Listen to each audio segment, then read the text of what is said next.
Hello বন্ধুরা, আজকে আমি তোমাদেরকে দেখাবো পিৎজা কীভাবে তৈরি করি। মেন টিফিনের জন্য আমি এটা পিৎজা তৈরি করবো। এখানে দেখো পিৎজার যে রুটিটা হয় সেটা আমি নিয়ে নিয়েছি।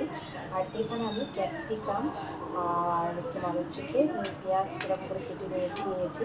আর টমেটোটা নেই বলে টমেটোটা কাটিনি। আর এখানে চিজ এটা আছে। আর কীভাবে তৈরি করতে হবে একটু দেখো। প্রথমে আমি দেখো এখানে পিৎজা যে সসটা হয়, পিৎজা সসটা আমি এর মধ্যে ভালো করে মিশিয়ে নিচ্ছি। পিৎজা সসটা আমি এর মধ্যে ভালো করে চারিদিকে আমি মিশিয়ে দেবো।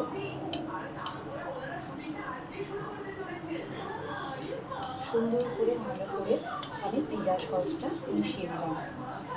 এবার দেখো আমি এর মধ্যে ভালো করে সুন্দর করে আমি মিশিয়ে দিয়েছি।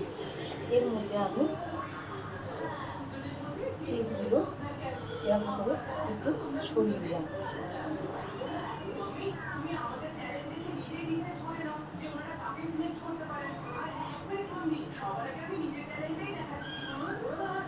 এখানে আমি পিৎজাটা দিয়ে দিলাম।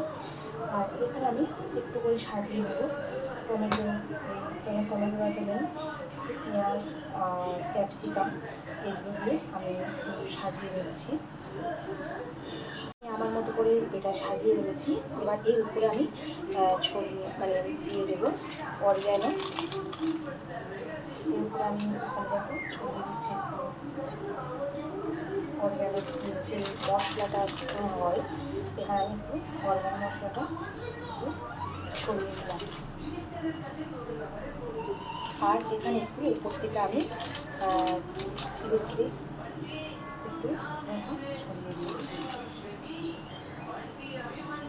এখানে আমি দেখো চিলি ফ্লেক্সও একটু আমি এখানে ছড়িয়ে দিয়েছি আর অরিগ্যানোটা ছড়িয়ে দিয়েছি।